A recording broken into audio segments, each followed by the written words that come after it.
सदगुरु बाबा जय गुरुदेव जी महाराज के श्री चरण कमल पर अरबों खरबों प्रणाम। उनके आध्यात्मिक उत्तराधिकारी वर्तमान समय के संत सदगुरु बाबा उमाकांत जी महाराज के श्री चरण कमल पर अरबों खरबों प्रणाम। उपस्थित सभी सत्संगी भाई बहन नर नारी बच्चे बच्चियाँ बड़े बुजुर्ग सबको मेरा सादर जय गुरुदेव।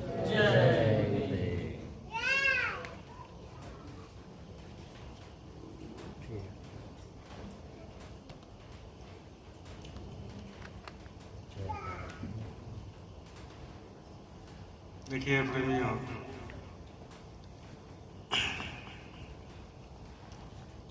जिंदगी में अगर कोई अपना है तो वो सदगुरु ही है,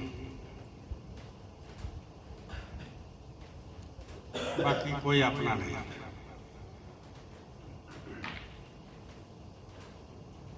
हम लोग सोचते हैं कि ये मेरा अपना है, ये मेरा अपना है, और बहुत मन में उसको घर कर लेता है कि अपना है। लेकिन धीरे धीरे जैसे जिंदगी बीतता है, जिंदगी गुजारती है, धोखा खाते हैं, चोट पड़ता है, तो धीरे धीरे लगता है कि नहीं, ये दुनिया में कोई किसी का नहीं है। हम लोग बोलते भी हैं सब स्वार्थ। लेकिन जब बोलते हैं इसके बाद उस चीज को हम लोग फिर बाद में भूल भी जाते हैं कि हम क्या बोले, भूल भी जाते हैं। तो एक परमात्मा का, ऊपर वाला गुरु महाराज का जो है ये एक देन है कि हमारे अंदर कभी कभी विवेक पैदा कर देता है, कभी कभी कि कोई किसी का नहीं है। अपने ही मुंह से बुलवा देते हैं कि कोई किसी का नहीं है, सब स्वार्थ।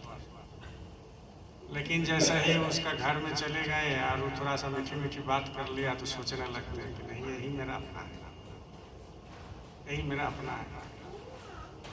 उसमें गुरु भी पीछे छोड़ देते थे, गुरु को भी। लेकिन यही भावना अगर आपके मन के अंदर घर कर जाए, आपके अंदर घर कर जाए, नहीं दुनिया में मेरा गुरु छोड़ के कोई नहीं है,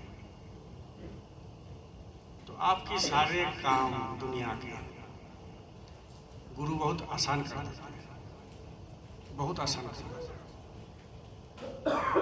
और ऐसे ऐसे काम वो करा देते हैं कि आपको बाद में पता लगता है कि अरे ये कैसे हो गया। किसी को घर बनाना रहता है, बहुत दिन से सोच रहा है घर बनाएंगे, घर बनाएंगे, लेकिन मालिक ऐसी दया कर दिया कि उसको 1-1.5 महीना 2 महीना में कहाँ से पैसा आया, कहाँ से जमीन खरीद लिया, कैसे घर बना लिया। जब घर बन के रेडी हो गया, जब गृह प्रवेश होने लगा, अगर वो चिंतन करे बढ़िया से तो लगेगा कि कैसे बन गया। अपने आप को उस समय लगता है कैसे हो गया, कैसे बन गया। और वो शख्स बोलते भी हैं कि कैसे बन गया, हमको पता ही नहीं चला भैया, हम तो सोचे नहीं थे कि ऐसा हम घर बना सकते। तो ये अंदर में एक विवेक पैदा करता है मालिक, लेकिन फिर भी वो क्या करते हैं, भूल जाते हैं जिन्होंने बनाया उसको भूल जाते हैं। इसलिए दुनिया में सब सर्वोपरि है गुरु, जो अपना है, बाकी सब पराया है, सब पराया है। अपना है खाली सदगुरु है, गुरु नहीं सदगुरु। और उनसे भी सर्वोपरि है माता माता, उनसे भी ऊपर में है माता माता, क्योंकि माँ 9 महीना गर्भ में रखे और पिता जो है, माता जो है, ये दोनों मिलकर परवरिश की, दुनिया को दिखाए, दुनिया को पहचान कराए। तुम्हारा मौसी है, तुम्हारा चाचा है, ये तुम्हारा पिताजी है, ये तुम्हारा भाई है, ये तुम्हारा रिश्तेदार है, ये फूफा है, ये फूफा है, ये सब सारे रिश्ता किसने कराया है? माँ ने। और माँ क्या होती है कि वो पिता का भी पहचान कराता है। बोलिए जय।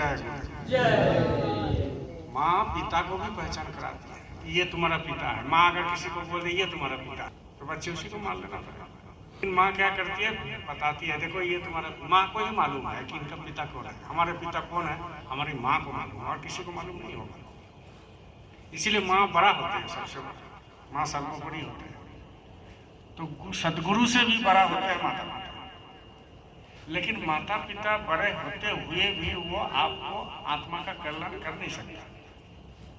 माता पिता बड़े हैं, नमन है, चरण स्पर्श है, लेकिन आपकी आत्मा का कल्याण माता पिता वो ऊपर नहीं कर सकता।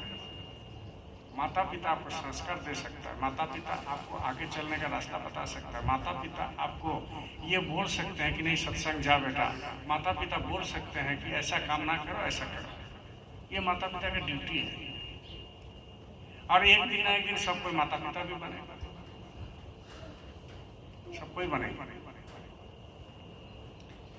तो ये ड्यूटी होता है। तो जब वो ड्यूटी हो जाएगा, कहाँ है वही लगा है नहीं वही छूटा है। तो कहने का मतलब यह है कि ये एक माता पिता का ड्यूटी बनता है कि बच्चे को हम संस्कार दें, बच्चे को सत्संग में ले जाए। ये माता पिता का ड्यूटी बनता है। खाना बनाने से जरूरी होता है कि बच्चे को सत्संग में ले जाए। कपड़ा खींचने के सबसे उससे पहले जरूरी है, अरे डेली खींच दो कोई बात नहीं है, लेकिन संडे को क्या बोलना है, नहीं बच्चा सत्संग जाओ, हम भी चलते हैं तुम भी चलो। कोई और काम रहते हैं, कोई रिश्तेदार का घर जाना है, भाई हम 2 घंटा बाद चले जाए, लेकिन जाना सत्संग में पहले है। ये माता पिता का पहला प्रायोरिटी है। लेकिन आजकल माता पिता का पहले प्रायोरिटी क्या हो गया कि पढ़ने बैठो, पढ़ाई करो, सत्संग बाद में कर लो। ऐसे भी बहुत माता पिता को हम बोलते सुनते देखे हैं कि अरे पहले पढ़ाई करो बाद में सत्संग जाना।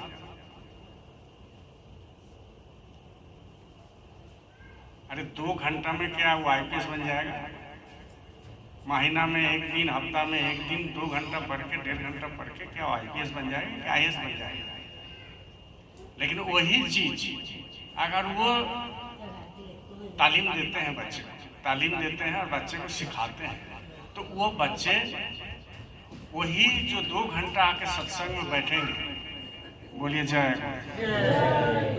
2 घंटा आकर के जो सत्संग में बच्चे बैठेंगे तो उनको बहुत बड़ी संस्कार बनेगा कि माँ बाप को कैसे भक्ति करना है, गुरु क्या होता है, सत्संग क्या होता है, प्रसादी कैसे खाना है, गुरु के सामने कैसे झुकना है, बड़े लोगों को कैसे सम्मान करना है, इज्जत करना है। ये कौन सिखाता है? ये आप घर में नहीं सिखा सकते, और सिखाएंगे तो आपको जो है उतना वैल्यू नहीं देंगे कुछ दिन के बाद। लेकिन आप अगर सत्संग में बैठाते हैं तो 5 लोगों को देखेंगे और सब बच्चे को देखेंगे, तो वो क्या करेंगे, वो सीख लेंगे, अपने आप सीख लेंगे।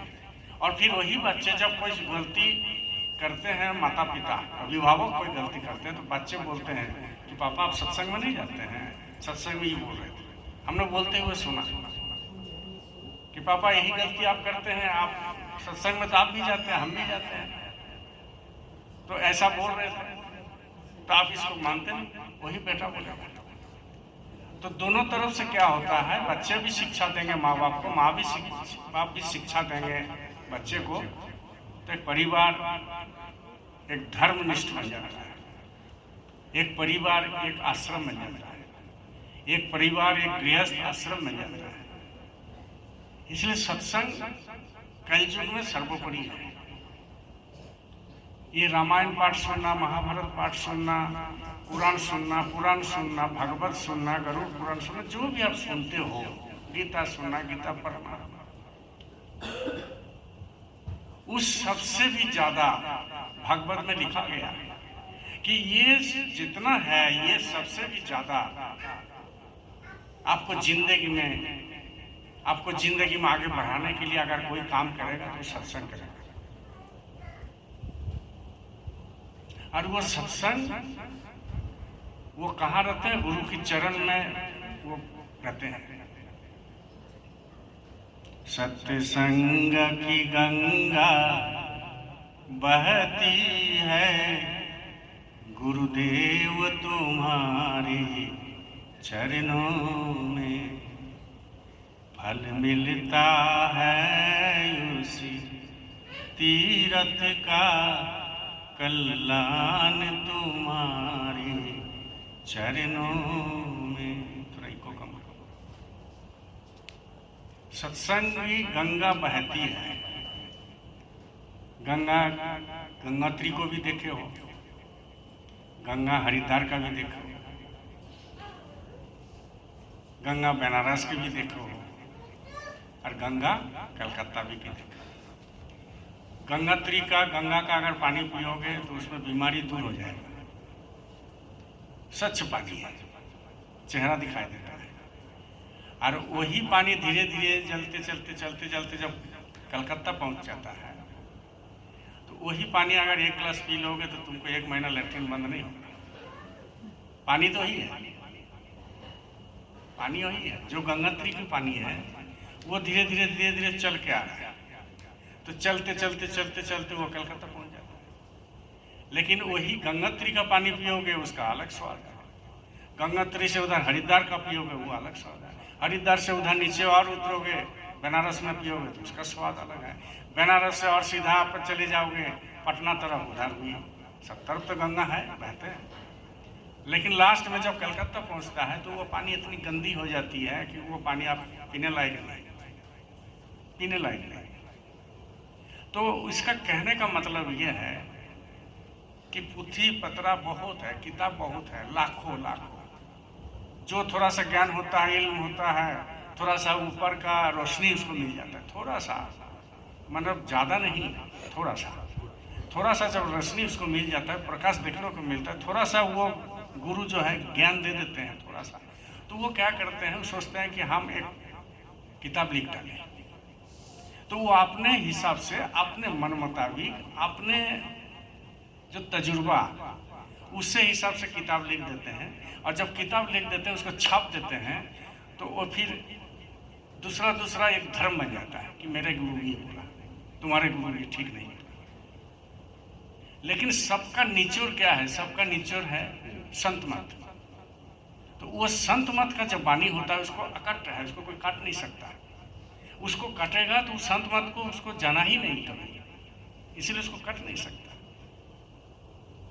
इसलिए जो असली सदगुरु होते हैं, असली संत होते हैं, परम संत होते हैं, जो शब्द से मिल गया है, तो वो जो पुरानी जो कबीर साहब की वाणी है उसको तोड़ मरोड़ के पेश नहीं करते, उसको अलग तरह से पेश नहीं करते।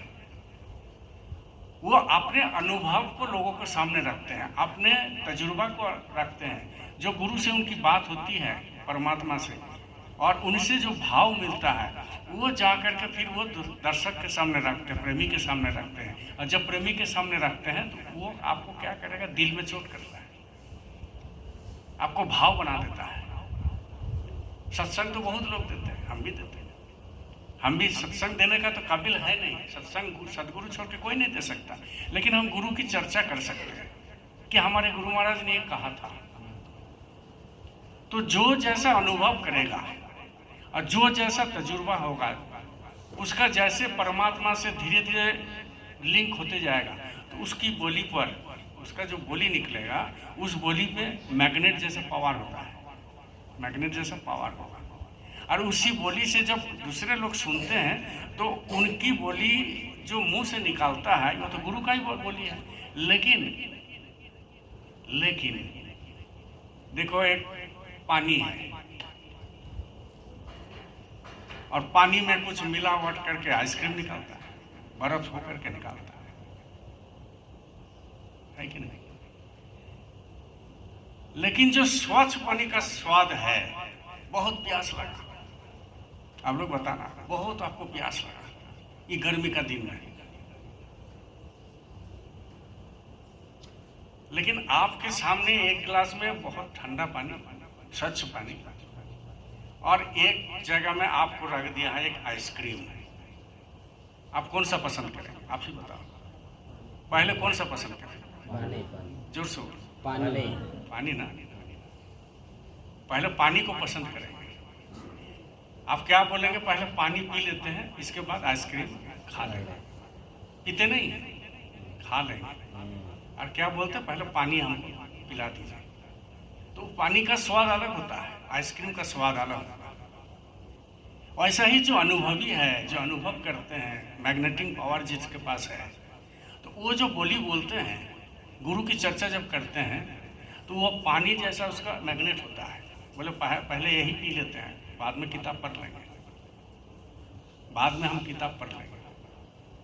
तो कहने का मतलब है सब मिला जुला करके जितना आप अंदर में धंसेंगे, जितना आप अंदर में जाएंगे, जितना अंदर में जाएंगे, क्योंकि संत मत जो भी कथा वार्ता हो, संत मत का जो भी इल्म हो, तालीम हो, संत मत का जो भी नियम कानून है, सब अंदर का है।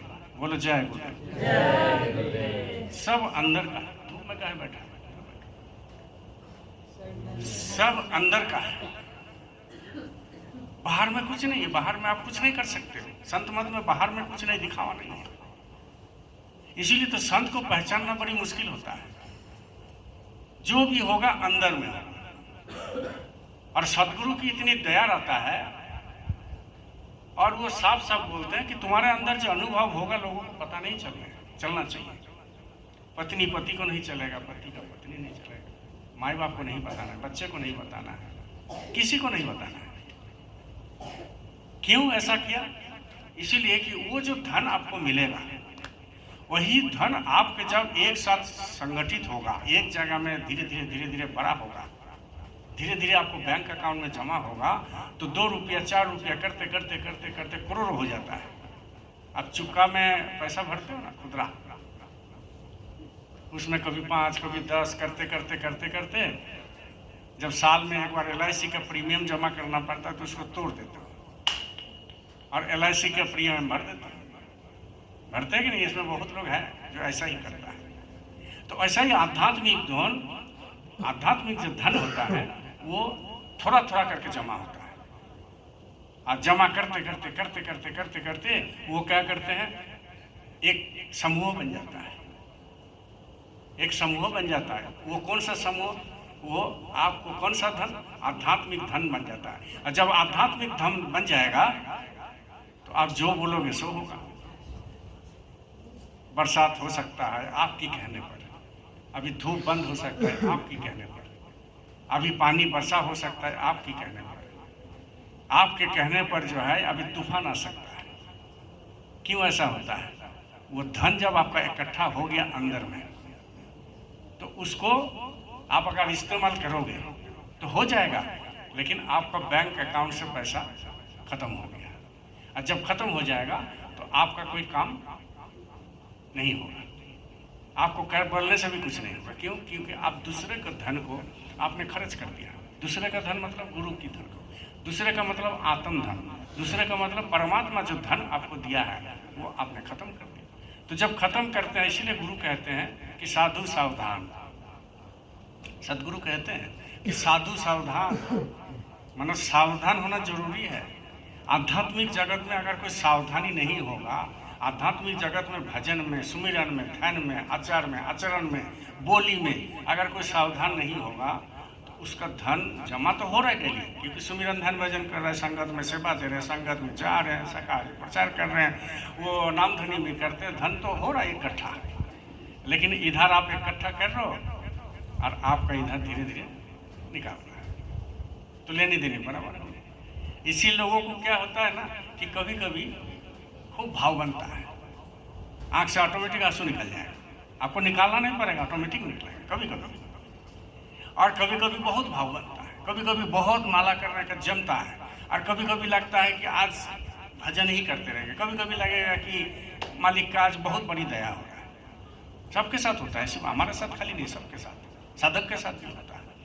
तो वो जब क्यों होता है, कभी कभी जो है निराश, मन नहीं लगता, क्या माला नहीं कर रहे, अच्छा नहीं लग रहा है, तो ये क्यों होता है? उसका कारण है कि आपकी कर्म का फल जब तीव्र हो जाता है तो माला में मन नहीं बैठेगा, सुमिरन ध्यान भजन में मन नहीं बैठेगा। और जब आपकी कर्म बिल्कुल बराबर कम हो जाता है तो सदगुरु उस समय आपको मैग्नेट जैसा खींचता है। क्योंकि ये सदगुरु कौन होते हैं? पावर होता है, चेतन होता है, और वो चेतन आपके अंदर में है, और वही चेतन खींचता है आत्मा को, ऐसे ऐसे खींचता है। कि चल रहे भाई तू हमारे साथ, तू यहाँ का नहीं है, तू वहाँ का है, ठीक है तुमको हम फंसा दिए, मेरे ही गलती है, तुमको हम फंसा दिए, पंचभौतिक शरीर में ला कर छोड़ दिए और तुमको अभी निकालने भी आए हैं, तुम निकाल चलो, तुम निकाल चलो। इसीलिए कबीर साहब कहते हैं आहार करे मन भावना, आहार करे मन भावना और इंद्री किया साग, स्वाद किया इंद्रिय, और नाक तलक पूरन भरे तो का कहिए प्रसाद। बढ़िया से सुनना, बोलिए जय गुरुदेव, जय गुरुदेव, जोर से बोलो जय। आहार करे मन भावना, इंद्रिय किया स्वाद, नाक तलक पूरन भरे तो का कहिए प्रसाद। मतलब कहने का मतलब ये बोल रहे हैं कि यदि मनुष्य इंद्रियों के स्वाद के लिए नाक तक मन भया भोजन करे तो वह प्रसाद कैसे कह जाएगा? प्रसाद उसको नहीं कहते। प्रसाद थोड़ा सा बोलता है ना कि अरे थोड़ा सा दे दो प्रसाद, थोड़ा सा, तो थोड़ा सा प्रसाद अगर मिल गया, प्रेम से खा लिया तो आपको काम करेगा। और खाता कौन है? आहार करे मन भावना, आपके अंदर भावना हो गया, वो मन आपको बताता है कि खाओ खाओ खाओ, तो वो आहार करे मन भावना, इंद्रिय को करे स्वाद। आपके अंदर जो इंद्रिय है, जिह्वा भी एक इंद्रिय है, स्वाद भी एक सादेंद्रिय उसको बोलते हैं, स्वाद जो लेते हैं उसको कहते हैं सादेंद्रिय। तो वो भी स्वाद लेता है, किसके द्वारा लेता है? मन कहते हैं कि लो इसको खा लो, तो खा लेता। अब मन तो खाया नहीं, इंद्रिय खाया, तो इंद्रिय के द्वारा स्वाद लिया, इंद्रिय के द्वारा स्वाद लिया। और नाक तलक कोई कोई इतना खा लेता है, खाने के बाद ऐसे करता है ना, पेट भर खा लिया इतना, हम देखे हुए, अब सत्संग में भी देखे, उसको चलने का नहीं होता है।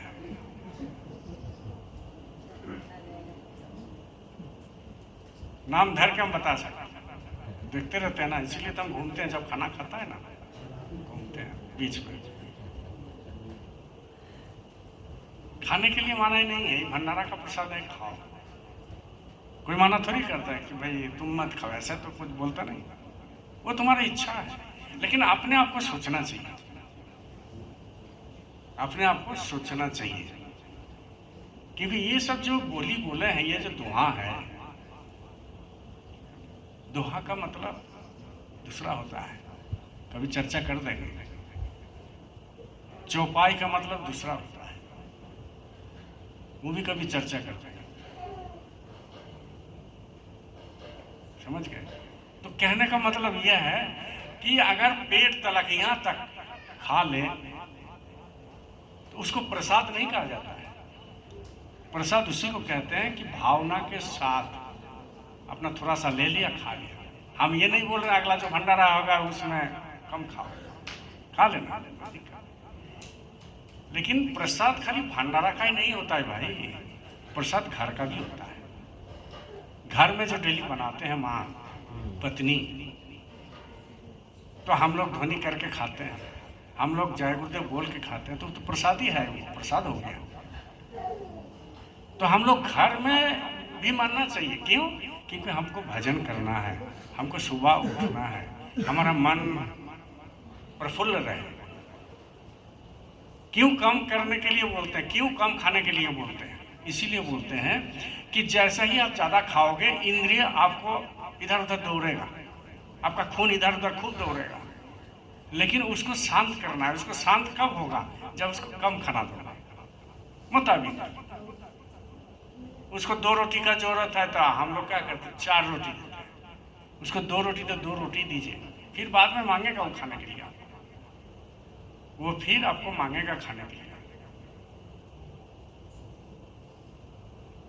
अब जो है पेट तो नहीं चाहता है कि हम खूब खाएं, बोलिए जय बोलिए। ये हमारे पेट है, आपका भी पेट है, इसको मध्य प्रदेश कहते हैं। अब ये पेट तो नहीं चाहता है कि भाई हमको 1 किलो चावल घुसा दो, इसको भी बेचारा का तकलीफ होता है। अब ये नहीं चाहता है कि हमको अचार खिला दो, अब अचार कहाँ से खाते हो?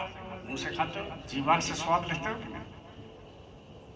अब जब अचार जीवा से स्वाद लिया, नीचे खा गया, पेट में चला गया, पेट में खलबली मच गया, इसको जलन हो रहा है, तो वो पेट बोलता है जीव को, झगड़ा करता है कि तुम खाता है और हमको तकलीफ होता है। पेट जो है वो जिह्वा को बोलता है तू खा लिया और हमको तकलीफ हो रहा है। ये सब चीज काहे खाते हो तो कम खाओ, हमको तकलीफ हो रहा है भैया। तो ये भी आपस में बात करता है, ऐसा थोड़ी है। अब वो जो है मुंह को बोलता है पेट तुम ज्यादा खा लिया, तो मुंह बोलता है कि अरे हम थोड़ी खाए, ये जीव जो है हमको बोला खा लो, तो खा लिया। और जीव बोल रहा है हम थोड़ी बोले, मन बोलता है, तो सब एक दूसरे से लगा हुआ है। लेकिन सबसे ऊपर में कौन है? यह है आपका विवेक। वो तो समझाएगा ना, वो तो समझाता है, वो समझाता है। इसलिए गुरु सर्वोपरि होते हैं, सर्वोपरि गुरु। ये सब कुछ सिखाते हैं भाई। गुरु सब कुछ सिखाते हैं। गुरु मिलता नहीं है, उतना सीधा नहीं है। आप हम यहाँ बैठे हैं तो हम लोग को बहुत बहुत बहुत बहुत हम लोग को गुरु की कृपा, माता पिता का आशीर्वाद और कोई पूर्व जन्म का संस्कार, कितनी कितनी जन्म का संस्कार को हम लोग को गुरु मिल गया। ऐसे गुरु मिला, ऐसे गुरु हम लोग को मिला। मुझे ऐसा गुरु मिला, ये गुरु सागर में मिला देगा। मुझे ऐसा प्रभु मिला, ये प्रभु सागर में मिला देगा। हमको ऐसा गुरु मिला कि ये सागर में मिला देंगे, जहाँ से ये कायनात तैयार हुआ, जहाँ से ब्रह्म आए, महाकाल पुरुष आए, पार ब्रह्म आए, ईश्वर लोग आए, प्रकृति लोग आए, जीव आए, स्वर्ग आए, वैकुंठ आए, राम आए, कृष्ण आए, उससे भी परे हमको मिला देने के लिए वो बोलते हैं कि तुमको मिला देंगे, तुमका दर्शन हो जाएगा। आपकी बार आ जाओ, आपकी बार सत्संग सुन लो। तो गुरु होते हैं सर्वोपरि। और गुरु का ऊपर विश्वास कब होगा? जब अंदर ताकोगे, अंदर झांकोगे तब। जितना आप अंदर जाओगे उतना गुरु के प्रति विश्वास होते जाएगा। और बाहर बाहर गुरु के प्रति विश्वास नहीं होता है, बाहर बाहर गुरु के प्रति विश्वास नहीं होता है। जितना अंदर जाओगे, तो अंदर जाओगे तो गुरु की रूप, गुरु की प्रकाश वो अलग होता है, वो अंदर में दिखाई देगा। तब पता लगेगा अरे धन्य हो प्रभु कि हमारे जैसे एक पापी, एक ऐसे इंसान को, इंसान भी नहीं है, हम आदमी हैं, इंसान भी नहीं है। आदमी और इंसान में अंतर होता है। एक हम आदमी है और आपसे प्रभु ये आपका जो है बहुत बड़ी कृपा है कि हमको इसमें लगा के रखे, आप अपने चरण में लगा के रखे, सत्संग में लगा के रखे। इसलिए गुरु पहले जमाने में मिलते थे लेकिन बहुत कष्ट होता था। बोलो जय गुरु। बहुत कष्ट होता था, बहुत मुद्दत के बाद मिलता था, बहुत उसको परीक्षा देना पड़ता था, बहुत तकलीफ होता था। लेकिन आजकल कलयुग में सदगुरु सस्ता हो गया। आप गुरु के पास नहीं जाते, गुरु आपके पास जाते हैं कि देखो हम आ गए हैं नामदान देने के लिए, तुम ले लो। लेकिन पहले जमाने में ऐसा नहीं था। रविदास और राजा पीपा का कहानी मालूम नहीं है आप लोग? पहले हम सुनाए हैं, सुनो। बच्चा बैठो, चुपचाप चुपचाप बैठो।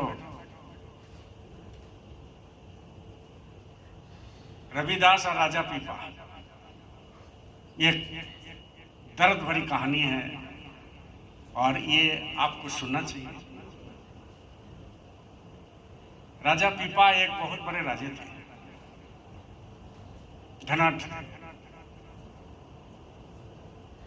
और राजा पीपा को लगा कि गुरु होना चाहिए, गुरु करना चाहिए। तो राजा पीपा मंत्री को कहा कि मंत्री जी कोई गुरु ढूंढिए,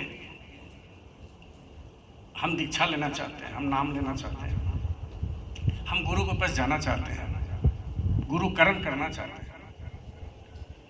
तो मंत्री कहा कि ठीक है, 1-2 दिन में आपको हम उसका सूचना देंगे?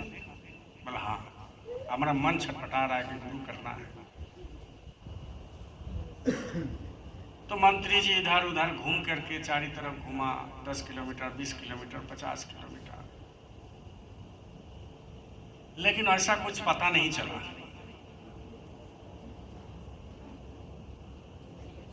भाई जहुरी जो है, जो जहुरी होता है वो तो सोना को पहचानेगा ना, बाकी आप हम नहीं पहचान सकते, वो लोग पहचानता है।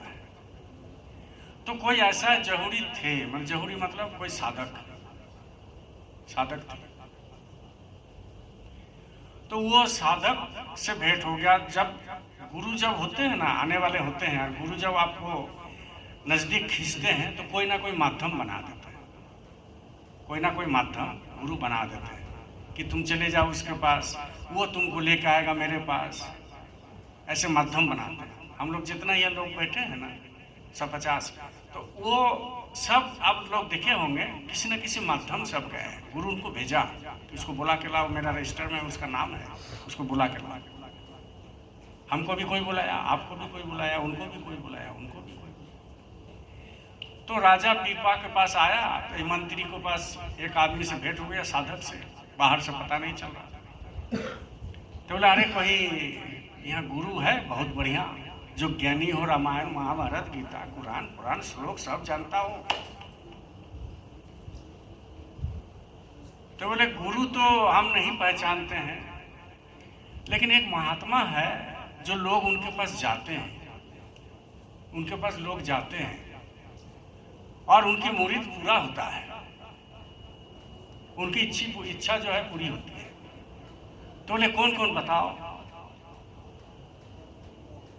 तो बोले आप ही का राज में एक चमार है जो जूता सिलाई करता है। बोले अरे तुम ऐसा बात बोल रहे हो, अगर राजा को पता चल गया तो हमारा सर से जो है सर कलम कर देगा। तो उन्होंने कहा कि गुरु का कोई जात नहीं होता है, गुरु का कोई जात नहीं होता है।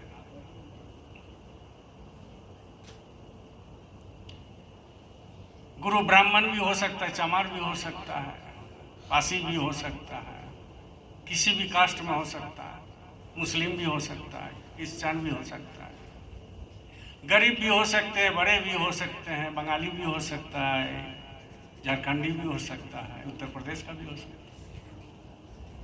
गुरु का कोई जात नहीं होता। तो उन्होंने कहा कि ये चमार है? बोला हाँ चमार है, जूता सिलाई करता है, आप ही का राज में है। बोले कहाँ बैठते हैं? ले जाओगे? बोले चलो।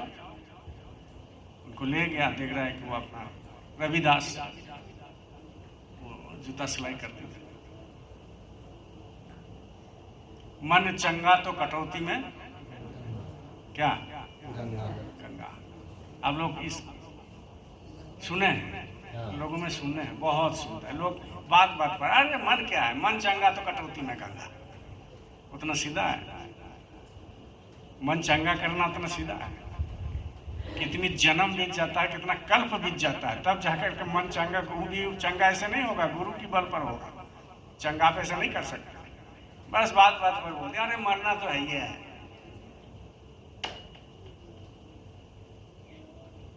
इस बार हम उज्जैन से आ रहे थे तो हमारे सामने एक उड़िया मिल गया, और मतलब बहुत भद्र टाइप का लगा, कोई अफसर थे, और उनका बेटी IPS है, SP है, मयूरभंज जिला का। तो परिचय होते होते होते बहुत अच्छा सब होने लगा, लेकिन हमको पता चल गया कि मछली खाते हैं, मांस खाते हैं, पता लग गया, बात बात पर पता लग जाता है। तो जब गुरु महाराज की दया से अपना पिटारा हम खोले तो बात सुनते सुनते यही बात वो बोला कि मन चंगा तो कटौती में गंगा। दादा ये बात तो आप बिल्कुल सही सुने, सही बोल भी रहे हैं, लेकिन मन चंगा तो कटौती में गंगा, ये आया कहाँ से? ये बात आया कहाँ से, आपको मालूम है? बोले ये गीता में महाभारत में उन्होंने लिखा हुआ है। आप पढ़े नहीं? गीता महाभारत पढ़े? उसमें नहीं लिखा हुआ। ये आया एक कहानी से, तो यही कहानी हम उनको बताए तो पूरा चुप हो गया। अब आप जो बोलते हो ये मन का खेल को आपको मालूम है? मन का जो खेल होता है पल पल में होता है, हर सेकंड में होता है, हर मिनट में होता है। और उसी मन को पता करने के लिए, उसी मन को एकाग्र करने के लिए आपकी नामदान है, आपकी सुमिरन धन भजन है, आपकी भजन है, उसी मन को। और कोई दुनिया में कोई रास्ता नहीं है इस मन को कंट्रोल करने का। ये जाग जोग से मन कंट्रोल नहीं होगा, पूजा पाठ से मन कंट्रोल नहीं होगा, रामायण पाठ, महाभारत, कुरान नमाज पढ़ना है कि नहीं, उपवास करना, व्रत करना, गंगा में नहाना, ये सब से मन बस नहीं होता है। मन और तीव्र होता है। मन को बस करने के लिए एक ही रास्ता है, बोलो जय गुरुदेव। वह है सत्य, शब्द, वह है नाम। यही मन को बस कर सकता है, क्योंकि मन को दिखाई नहीं देता है, लेकिन वो मन उड़ते रहता है।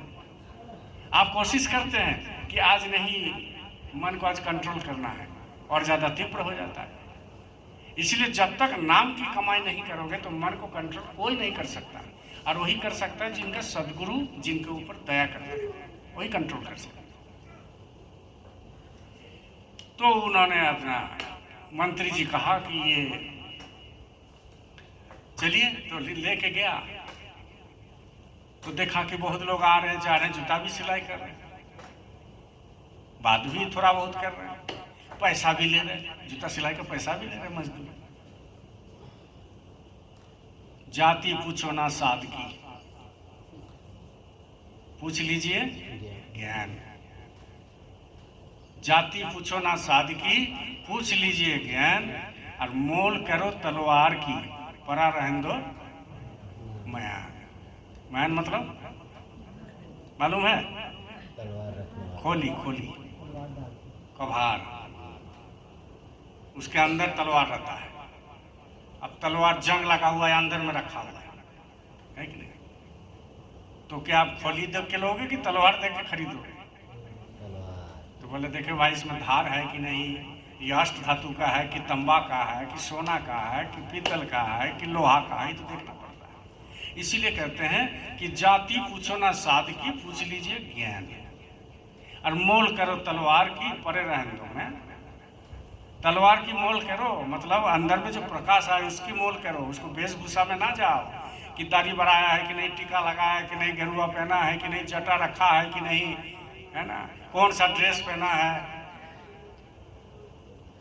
एक टीवी में देख रहे थे रुद्राक्ष बाबा, देखे हैं आप लोग? नहीं, उसको बोलते हैं रुद्राक्ष बाबा। और हमको लगता है 1 क्विंटल रुद्राक्ष उसका बदन में लटका हुआ है, 1 क्विंटल होगा, माने पूरा एकदम झुक रहा है। अब बताओ, आत्मा रुद्राक्ष पहनने से अगर हो जाता तो पहले तो वही जाएगा। अब वो 1 क्विंटल रुद्राक्ष पहन करके बैठा हुआ है, अब वो नहाएगा, धोएगा, खाएगा, उसको संभाल करेगा कि सुमिरन करेगा कि ध्यान करेगा कि भजन करेगा? वो क्या करेगा बताओ? कुछ नहीं कर सकता। इसीलिए कलयुग समान युग नहीं, जो नर करे विश्वास। कलयुग के समान युग नहीं है जिसमें अच्छा से अच्छा खाना खाओ, अच्छा से अच्छा घर में रहो, अच्छा से अच्छा ड्रेस पहनो, अच्छा से अच्छा गाड़ी में चलो, अच्छा से अच्छा रहन सहन में रहो, लेकिन हमें 2 घंटा समय दे दो ताकि तुम्हारा आत्मा को हम जगा दें। ना रुद्राक्ष पहनने की जरूरत, ना भभूत लगाने की जरूरत, ना टीका लगाने की जरूरत, ना फूल का जरूरत, ना चंदन का जरूरत, ना अगरबत्ती का जरूरत, कुछ नहीं। इसको कहते संत मत। तो राजा को वहां देख लिया, तो मंत्री को देखे लेकिन भाव नहीं आया, उतना सीधा नहीं ना है, गुरु के प्रति भाव आ जाए।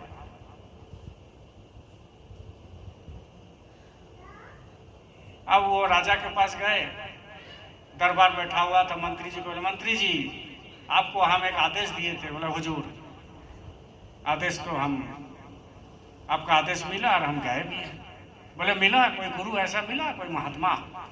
कि हमको नामदान दे सके, दीक्षा दे सके, हमारा कल्याण हो सके। तो ले इधर उधर तो कोई नहीं मिला, लेकिन हमारे ही राज में, आप ही का राज में एक चमार मिला। अरे क्या बात कर रहे हो तुम, चमार से हम दीक्षा लेंगे? बोले हुजूर सुनिए तो पहले। बोले जाति में तो चमार है, जूता भी सिलाई करता है, आप ही का राज में है, रोड में बैठता है, रोड में बैठता है। तो बोले तुम कैसे समझ गए? बोले लोग कहते हैं कि ये गुरु है, अच्छे जानकार है। तो बोले उनके सामने रामायण गया, महाभारत, गीता, पुराण कुछ रखा हुआ है, टीका लगा हुआ है, भभूत लगा हुआ है, माला पहना हुआ है? बोले कुछ नहीं, खाली जूता है, जूता का जो भिगाता है एक छोटा सा डब्बा, उसमें पानी है, और कभी कभी राम राम करता है। तो तुम क्या चाहते हो? बोले आप एक बार जाके तो देखिए। तो अच्छा, तुम जब बोल रहे हो तो हो सकता है, लेकिन राजा तो घमंड है ना। हमारे पास अच्छे कोई पैंट शर्ट आ जाता है ना, और उसको हम पहनते हैं, और जूता अच्छा पहन लेते हैं, टाई पहन लेते हैं, तो घमंड आता है कि हम कितना बढ़िया लग रहे हैं। शीशा का सामने देखते हैं, अच्छा कपड़ा पहन लेती है हमारे माताएं बहन, तो शीशा के सामने खड़ी हो जाती है, कितना बढ़िया लग रहा है हम, चाहे वो कुरूप हो, लेकिन इसका मन में लगेगा हम कितना बढ़िया लग रहा है, और यूट्यूब में पोस्ट भी कर देता है, स्टेटस में, हम भी देखते रहते हैं, तो हम भी थोड़ा लाइक कर देते हैं, उसका भी मन होता है भैया लाइक किया है तो बहुत अच्छा हमको लग रहा है। बोले जय गुरु। अच्छा लगे नहीं लगे भाई, हमको तो करना है, मेरा माताएं हैं, बहन है, तो हम लाइक कर देते हैं।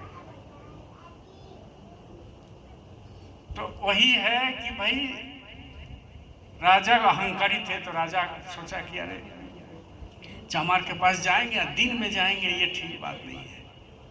रात को गए, सब सो गए, और उनके पास गए, तो वो राजा जो ही रविदास जो जी सो रहे थे, मंत्री को लेकर के गए और उठाए। बोले राजा साहब आपसे मिलने आए। उठे, जो रात किया,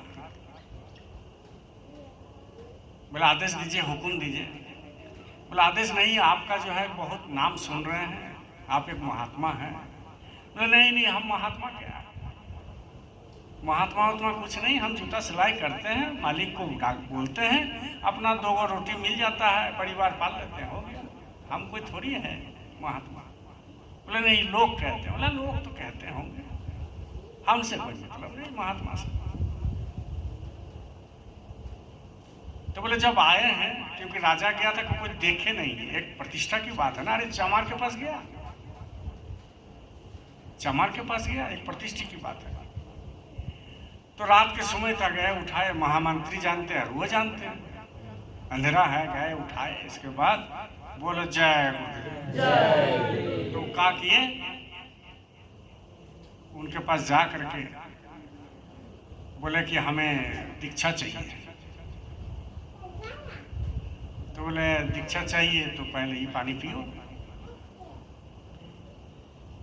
तो उनका जो जूता सिलाई करने का जो पानी था, चमड़ा भिगोता था उसमें, है ना, तो वही पानी को थोड़ा सा राजा का हाथ में दे दिया, और राजा को बोले कि इसको आप पी लो, फिर दीक्षा बाद में लेना, पहले शुद्धि तो करो।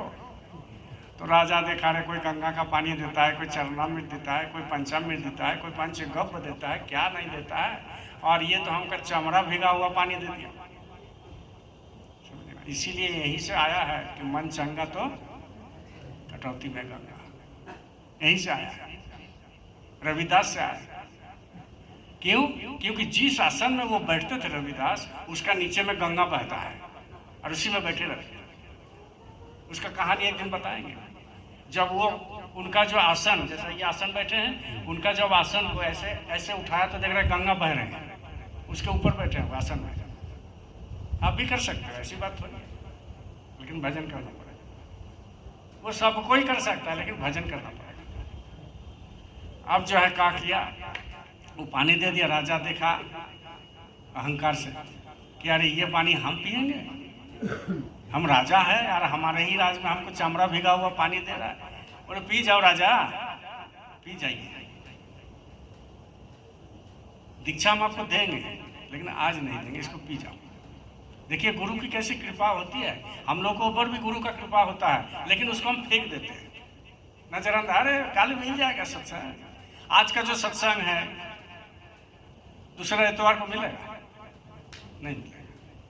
कब मिलेगा? 1 साल बाद, 6 साल के बाद, जब मौज होता है मालिक का तो निकाल देता है। हमारी मौज से थोड़ी होता है, निकाल देता है। अब क्या किया, वो पानी लिया और राजा क्या किया, वो पिया नहीं, उसको ऐसे गिरा दिया। तो जब गिरा दिया उसको, किसमें लग गया? कपड़ा में। तो बोले राजा पी लिए? बोला हाँ महाराज पी लिए, और पानी को इसमें गिरा दिया।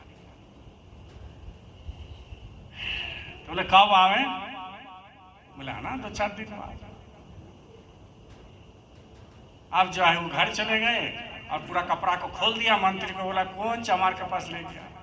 ये कोई गुरु हो सकता है जो चमड़ा भिगा हुआ पानी दे रहा है? बोला पियो, हम जिंदगी में सब पिए नहीं, इसमें क्या भगवान मिलने वाला है? ये लो कपड़ा लो और धोबी को बुलाओ। दूसरा दिन सुबह सुबह उठा, मंत्री आदेश दिया, धोबी दौड़ते दौड़ते आए कि बोला अरे ये महाराज का है कपड़ा, इसको धोने के लिए ले जाइए। तो सब ले गया कपड़ा धोने के लिए। अब जो है समुंदर के किनारे में धोने के लिए चल गए। जब धोने के लिए गए तो चमड़ा भीगा हुआ पानी उठेगा जल्दी जल्दी? नहीं उठ सकता है, खूब रगड़ा। इस जमाने में साफ थोड़ी था, गंगा का मिट्टी में लोग नहाते थे। हमारा दादी को हम देखे हमारे तालाब में, गांव के तालाब में साबुन उबुन नहीं लगाती थी, वही जो पाक होता है ना उसी को माथा में लगा लिया, शरीर में लगा लिया। हम लोग को सामने हम खुद बोलते थे कि दादी आपके पास सोएंगे नहीं, ये सब का पाक उक लगाते। तो उसमें बाल कितना बढ़िया रहते थे, शरीर में कितना बढ़िया सेंट रहते थे। तो वो क्या किया, उस समय साबुन उबुन नहीं था, तो अपना वही गंगा का मिट्टी से रगड़ा रगड़ा रगड़ा, कुछ नहीं हुआ। तो धोबी देखा कि यार, बेटी भी उसका जाती थी, धोबी का बेटी भी कपड़ा उपड़ा बहुत कपड़ा था, राजा का स्पेशल था। तो नहीं उठ रहा था, तो उसका धोबी को जो है जो बेटी थी वो बोले कि पापा पिताजी ये दाग नहीं उठ रहा है। बोले उठ जाएगा, इसको एक काम करो, इसको दांत से चिबाओ, चबाओ। बोलो जय बोले, देखो कैसे प्रसाद देखो। बोले कि दांत से चबाओ इसको। जब चबाने लगे तो वो जो रस है उसका पेट में चला गया। किसका? धोबी का बेटी का पेट में चला गया। और जैसा ही पेट में गए तो उसका तीसरा खुल गया। अब वो बकबकाने लगा, बड़बड़ाने लगा, पिताजी आप तो पहले जन्म में कुत्ता थे और अभी मनुष्य हो गए। हम ये थे, आप ये थे, माता जी ये थे, ही देखिए हमारे सामने सारी देवी देवता खड़ा है। वो बताने लगी। तो धोबी देखिए अरे क्या हो गया, ये तो सब सही बता रहा। किसी का कोई आए तो भविष्य बोल देते हैं कि तुम ऐसा किया वैसा किया। अब बताने लगे तब चारी तरफ लोग आ गया। कोई बोल रहा है पागल, पागल तो बोलेगा ही ना, कोई बोलेगा पागल, कोई बोलेगा कुछ, कोई बोलेगा कुछ। अब क्या किया? बोलो जय गुरुदेव। अब वो धोबी को पूछा, ये महाराज की खबर गया, राजा के पास खबर चला गया। तो मंत्री जी राजा को बोले महाराज अच्छे गुरु मिल गया, लेकिन है लेडीज, जात औरत है, लेकिन गुरु अच्छा है, सब बताते रहे, आपको भी सामने खड़ा करके सब बता देगा, भूत वर्तमान भविष्य। बोला अरे ऐसा ही हम खोज रहे थे, ऐसा ही हम खोज रहे थे। बुलाओ बुलाओ बुलाओ। अब वहाँ भेजा गाड़ी घोड़ा लश्कर, उनको उठा के लेकर आए, दरबार में पेश किया। तो बोले हमको दीक्षा दे दीजिए, आप ही दीजिए, आप ही दीजिए। और वो धोबी को भी बुलाया कि अरे आपके यहाँ इतना बड़ा महात्मा है तो आप हमको बताए नहीं, हम तो मंत्री को भी सब जगह भेजे तो आपने बताना चाहिए, बताया नहीं। तो बोले क्या बताएं? बोले इतना बड़ा महात्मा आपके घर में है, आखिर ये हुआ कैसे, इतना दिन छुप कैसे रहा? तो बोले हुजूर आपने कोई कपड़ा दिया था? बोले हाँ। बोले उसमें कोई दागी था? तो बोले हाँ। बोले वो दागी उठ नहीं रहा था, तो हमारे लड़की को बोले कि उसको चबाओ, चबाने के बाद उठ गया और वही पानी उसके पेट में चला गया, तो इनको जो है ये सब बताने लगे। अब राजा का तो हालत हो गया खराब, वही जान रहे थे कहाँ से लिया ये पानी। अब महाराज बोले कि अरे ये तो मेरा गलती हो गया बहुत बड़ा, हम दूसरे को ढूंढने चले यार, जो हमको खुद मिले परमात्मा, जो हमको खुद दिए ये पानी, हम उनको नजरअंदाज किए। दोहरा दोहरा। इसके बाद रविदास के पास गए, इसके बाद बोले कि हमसे गलती हो गया, बहुत बड़ा गलती हो गया, बहुत बड़ा गलती हो गया। बोले कहाँ हो गया? बोले आपने जो प्रसाद दिया था उसको हम नजरअंदाज किया, हम श्रद्धा नहीं किए, इसीलिए हमें माफ कर दीजिए और हमको अपना चरण में ले लीजिए, शरण में ले लीजिए। तो रविदास ने कहा क्या मालूम है कि तुम्हारे अंदर जो जिज्ञासा हुआ था वो सच्चा था, और वो सच्चा जिज्ञासा था इसीलिए तुमको हम वो बख्शिश किए थे, लेकिन अब तुम्हारा जो है भजन करने पर ही ये बख्शिश मिलेगा। देखो कितना बड़ा सजा है, मतलब आप वो चीज़ नहीं मिलने वाला है, आप तुमको करना है भजन। तो बोले वो क्या होता है? तो उसको नामदान दिया। नामदान देने के बाद जो है भजन में किया, कराया, साल किया कि 2 साल किया कि 1000 साल किया, हमको मालूम नहीं है, ना किताब में लिखा हुआ है, लेकिन गुरु ने कहा कि तुमको भजन करना पड़ेगा। तो हम लोगों को भी गुरु देना चाहते हैं, देते भी हैं आप लोगों को, लेकिन उसको नजरअंदाज करते हैं। तो सदगुरु क्या बोलते हैं? भजन करो, भजन करो। अब भजन में रगड़ाई होता है, किसी का मन बढ़ता है, किसी को नहीं बढ़ता है, किसी को 10 मिनट, किसी को 10 घंटा, किसी को 6 घंटा, किसी को 5 घंटा। वो जब बैठता है तब मिलता है, वो जब बैठता है तब मिलता है। तो कहने का मतलब है गुरु मिलते तो हैं, पहली बात है नजरअंदाज करता है। गुरु को हम लोग पहचानते नहीं हैं, और गुरु जब मिलते हैं तो उनकी श्रद्धा नहीं करते हैं। इतनी बड़ी सदगुरु हम लोग को मिला, हम श्रद्धा नहीं करते हैं। बोलो जय गुरुदेव। तो जब श्रद्धा जब करेंगे तब आपकी काम बनेगा, ऐसे नहीं काम बनेगा। इसलिए गुरु के प्रति समर्पित होना चाहिए, गुरु के प्रति समर्पित होना चाहिए। और समर्पित भाव ऐसे नहीं बनता है, समर्पित भाव आपका सेवा से बनेगा, समर्पित भाव आपका छोटा से छोटा सेवा से बनेगा। संगत में आते हैं, आप छोटा से छोटा सेवा कर लीजिए, किसी को दिखाने की जरूरत नहीं है, सेवा किसी को दिखाना का नहीं है। हमारे महाराज जी खुद कहे एक कुछ दिन पहले, 4-5 दिन पहले, कि जो सेवा करना है उसको दिखाना नहीं है, सेवा से ही मेवा मिलता है। तो जब सेवा करोगे तो दिखाने की जरूरत नहीं है, फोटो खिंचाने की जरूरत नहीं है। आज नगरी में इतना बड़ा आश्रम बन गया, इतना बड़ा सेवा हो रहा है, हर हफ्ता यहाँ सत्संग होता है, शाकाहारी बड़े बड़े प्रचार निकालता है, जो झारखंड में कोई नहीं निकाल पाता है। तो हम लोग फोटो तो खींचते हैं, लेकिन उस हिसाब से प्रचार नहीं करते। जरूरत क्या है? जरूरत क्या है? मालिक देख रहा है ना भाई, आपके अंदर मालिक बैठा है, हमारे अंदर बैठा है, सारे कायनात में है, जर्जरे में है, कण कण में है, हर पत्ते में है, वृक्ष में है, हर जीवों में है। तो हमको दिखाने की क्या जरूरत है कि हम ये कर रहे हैं, वो कर रहे हैं? अपना काम करते जाओ। तेरी आपकी कृपा से सब काम हो रहा है, तेरी आपकी कृपा से सब काम हो रहा है। करते हैं गुरु जी, करते हैं प्रभु जी, मेरा नाम हो रहा है, तेरी आपकी कृपा से सब काम हो रहा है। भाई इन्हीं के कृपा से सब काम हो रहा है। आप चल रहे फिर रहे हो इन्हीं की कृपा से, आप खाना खा रहे हो इन्हीं की कृपा से, आप मकान बनाए हो इन्हीं की कृपा से, आप पढ़ाई कर रहे हो इन्हीं की कृपा से, आपका बैंक बैलेंस हो रहा है इन्हीं की कृपा से, आपका बिजनेस चल रहा है इन्हीं की कृपा से, आपका शरीर चल रहा है, स्वास्थ्य चल रहा है इन्हीं की कृपा से, सब चीज़ इनके कृपा से हो रहा है। तेरी आपकी कृपा से सब काम हो रहा है। करते हैं गुरुजी, करते हैं गुरुजी, मेरा नाम हो रहा है। प्रभु आपकी कृपा से सब काम हो रहा है। सब काम उनकी कृपा से हो रहा है। इसलिए साधक जब गुरु के प्रति समर्पित हो जाता है तो साधक पूरा पूरी छोड़ देते हैं, इनके ऊपर छोड़ देते हैं, ये सारे काम कर लेते हैं। आपको दुनिया में काम भी कम कर देगा और सारे काम ये कर देगा, सारे काम ये काम कर देगा। तो साधक क्या कहते हैं? साधक क्या कहते हैं?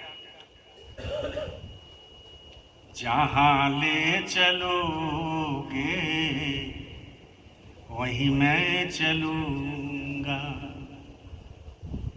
जहाँ ले चलोगे वहीं मैं चलूँगा,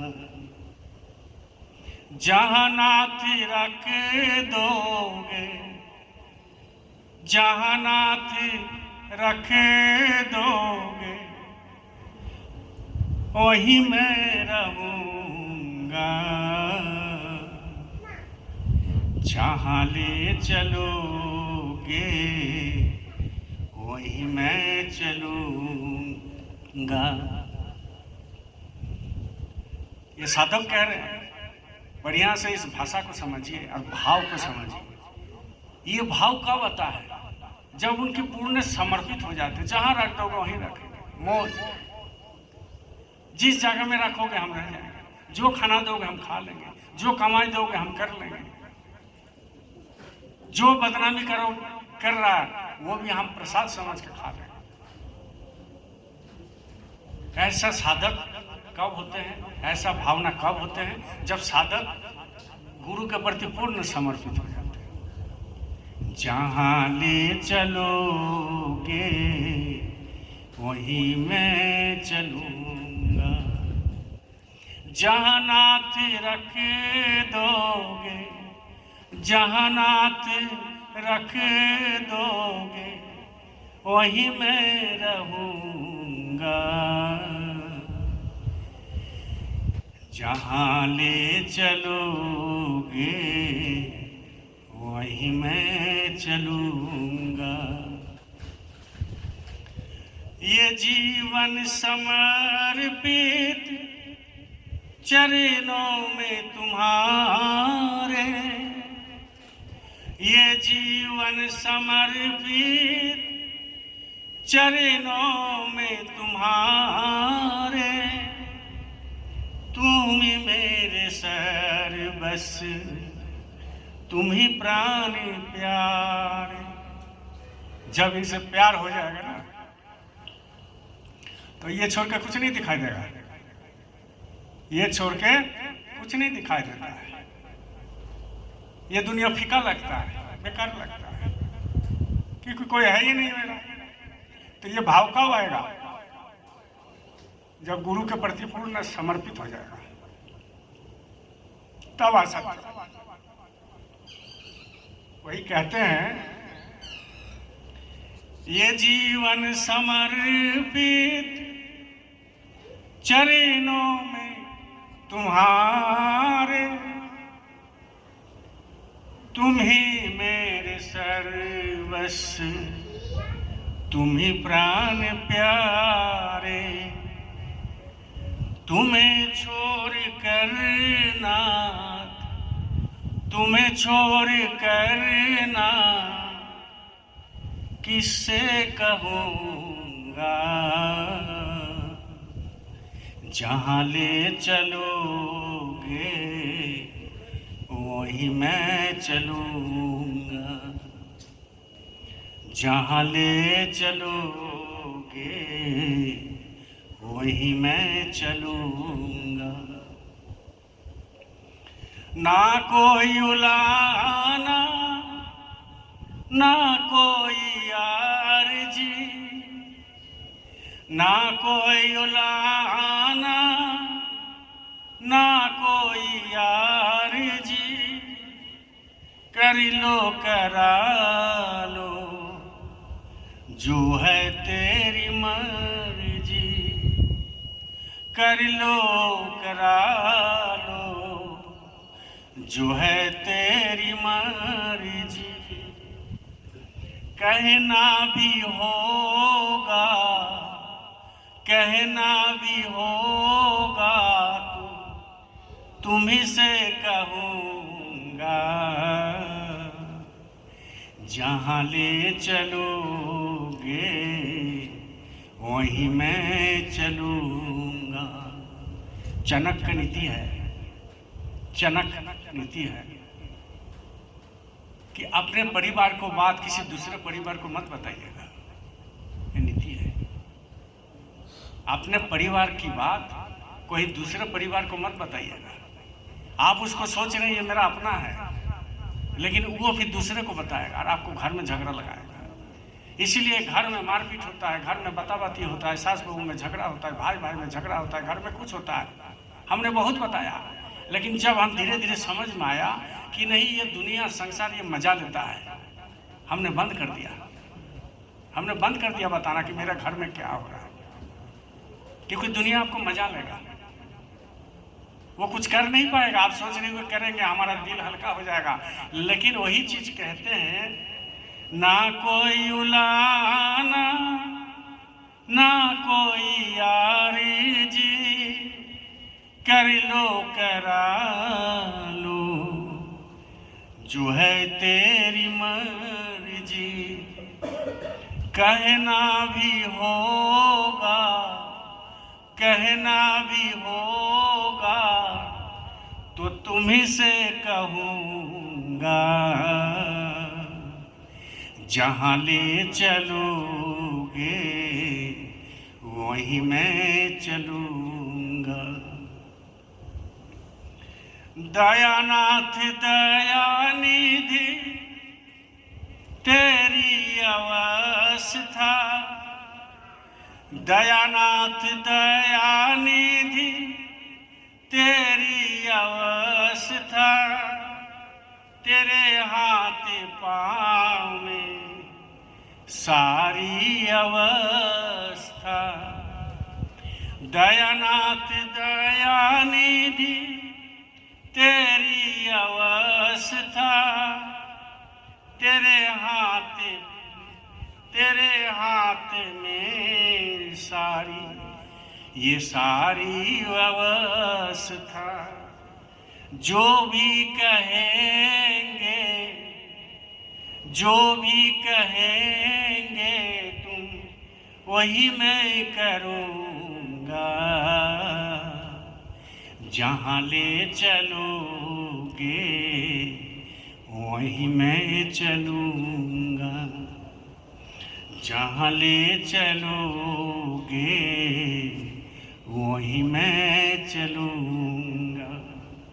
जहाँ नाथ रख दोगे जहाँ नाथ रख दोगे वहीं मैं रहूँगा, जहाँ ले चलोगे वहीं मैं चलूँगा। ऐसा भाव साधक का रखना चाहिए, तब जाकर के काम बनेगा। ऐसी भाव रखना चाहिए। जब तक 2 बूंद आंसू नहीं गिराओगे घर में तो क्या भगवान का भक्ति किया, सुमिरन ध्यान भजन किया, आंसू नहीं गिरा, कोई फायदा नहीं है। और वो आंसू एक दिन में नहीं गिरता है प्रेमी भाई बहन। आंसू गिराने के लिए भाव चाहिए, और वो भाव दोनों घाट में बह रहा है, और वो भाव दोनों घाट के बीच में मांगना पड़ेगा, फोटो से मांगने से कुछ नहीं होगा। और जब दोनों घाट के बीच में मांगोगे तो वो आपको आंसू वही गिराएगा, रुलाएगा, हंसाएगा, सब वही करेगा। और जब रुलाएगा, जब वो प्रेम हो जाएगा, जैसा मीराबाई का हुआ था, गुरु महाराज का हुआ था, मालिक का हुआ था, तो ऐसा प्रेम जब होने लगेगा तो ये कपड़ा नीचे का सब भीग जाएगा, जिसमें बैठोगे ये भी भीग जाएगा। इतनी पानी गिरता है, कभी गिरा के तो देखना। इतनी पानी गिरेगा कि नीचे से गिरने लगेगा। और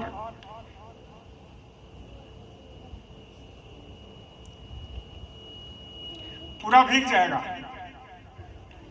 और जिस जगह में बैठोगे वो भी भीगने लगेगा। ऐसा प्रेम होना चाहिए। और ये प्रेम का ही भूखा है, आपकी सेवा का भूखा नहीं है। ये प्रेम का ही भूखा है। प्रेम करने लगेगा तो ज्यादा दिन समय नहीं लगेगा आत्मा को जगाने का। ये तो कहते हैं सदगुरु कि हमारे तरफ से कोई देर नहीं है, तुम्हारे तरफ से देर है। हमारे तरफ से कोई देर नहीं, ये तुम्हारे तरफ से देर है। तुम आगे बढ़ो, एक कदम हम 10 कदम आगे बढ़ेंगे, लाखों कदम आगे बढ़ेंगे। इसलिए आपको ये प्रेम भावना होना चाहिए, प्रेम करना चाहिए। गुरु से प्रेम छोड़ के और किसी से प्रेम मत कीजिए, नहीं तो एक दिन धोखा खाइएगा। और इतना जबरदस्त धोखा खाइएगा, ना रहेंगे घाट का, ना रहेंगे किसका, घर का, किसी का नहीं रहेगा। बोलो जय गुरुदेव, जय।